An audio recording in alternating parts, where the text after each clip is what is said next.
You look at the bomb shelter behind me. I remember how millions of our people, millions of Jewish people were running to the bomb shelter when we were being bombarded by Hamas, bombarded by Hezbollah in southern Lebanon, by Iran, by the Houthis.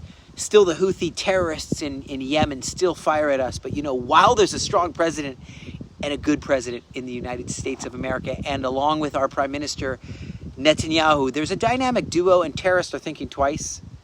They're thinking twice. Right now, we also have this vote. Isn't this phenomenal? A phenomenal vote to have supporting Israel to have sovereignty in Judea and Samaria. Jews are from Judea. What a vote. I mean, this is history in the making. Unbelievable that it happened. The Knesset has voted and they've approved the resolution affirming Israel's right to sovereignty in Judea and Samaria, not called the West Bank. Forget all that. It is the historical promised land, Judea and Samaria, that God promised. The resolution stated that these territories are an inseparable part of the Jewish people's historic, cultural, and spiritual homeland. And it was passed by 71 out of the 120 seats, 71 members of the Knesset. And everyone's asking me as well, how soon, what's going to happen with Gaza as well? Is there going to be a ceasefire proposal? And they're expecting that, yes, there will be a ceasefire proposal in Gaza, applying sovereignty in Judea and Samaria. Now, how would that look? Would it be like Panama is to America, like a territory of America? How does this look? What kind of laws would be in other territories, other areas? What's going to happen with Gaza in the future? Will it be something similar? These are very great questions. You know, talking about Gaza, you have this official statement coming out because there was a lot of questions being asked by a lot of people. Did Israel purposely target a church in Gaza and try to shoot a church on purpose? And I told you in the video, it was unintentional. Actions happen in the middle of a war started by these terrorists, Hamas, when they massacred us. And it was a targeting deviation. That's what our IDF has said, and it was an accident, right? The aid was delivered to the area, the clergy was visited, the wounded were evacuated, and so it happens, and it's very sad in a war. But there's always this desire, this hope, and this, more than any army I know of in the entire world, to move innocent civilians to safe zones, feed them, and feed your enemy. Who's ever heard of such a thing in a war in any country in the world? You know, there's this big alliance of these countries that are meeting to condemn Israel.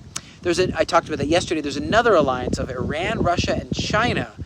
Amid these nuclear tensions, and Iran is hosting a strategic meeting with China and Russia in Tehran to discuss U.S. sanctions on the nuclear program, and of course our airstrike that we did to remove their nuclear program. And United States State Department has been contacted and not officially recognized. China is a very big player. What does this all mean? Is Russia going to fully support Iran now? What does that mean concerning their nuclear apocalyptic aspirations? You know, and so President Trump reiterated that he would strike Iran again. And Israel said the same thing if they try to enrich.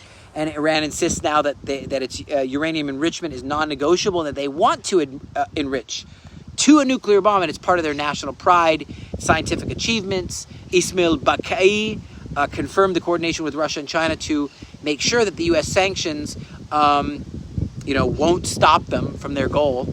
And so there's also these big naval drills, huge naval drills in the Caspian Sea that are along with Russia and Iran. And so I'm just wondering what's going to happen. Iran's army declares heightening alert status, vowing a crushing and devastating response to any future attacks on their nuclear program. So they're saying they're going to rush for the bomb and they don't care. And they're going to attack anyone who tries to stop them, even worse than before. So China's position is they're trying to get a diplomatic solution, urging all parties to return to the negotiation, and just saying, come on, everybody chill out. But they are in alignment with Iran's call for a political resolution. So they're aligned with that. But, supposedly Iran has, through China's help, has been able to rearm all of their missiles. Supposedly. They've returned to what they were before the war, supposedly. So, Iran's going to meet with France and Britain and Germany and try to get together a group of people that actually want to see this terror to advance. So I hope that Istanbul, like Turkey, I hope that it would never happen, that anyone would back them. And so the risk of further U.S. or Israel military action in the future is really, really high if no diplomatic breakthrough happens. So, I mean, literally, we'd have to go attack them. That's what we would do. You know, Psalms 118, verse 10 through 13 says, all these nations encompass me round about, but in the name of the Lord I will destroy them. They compass me about, yes, they tried to encircle me, but in the name of the Lord I will destroy them. They encompass me like bees swarming.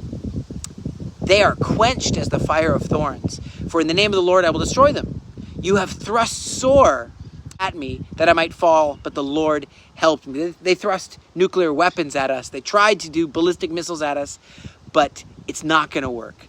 God is going to continue to help us, we believe. The soldiers behind me are going into Syria tomorrow to stop those jihadists from advancing. Volunteers are praying for them, pray that these soldiers will be safe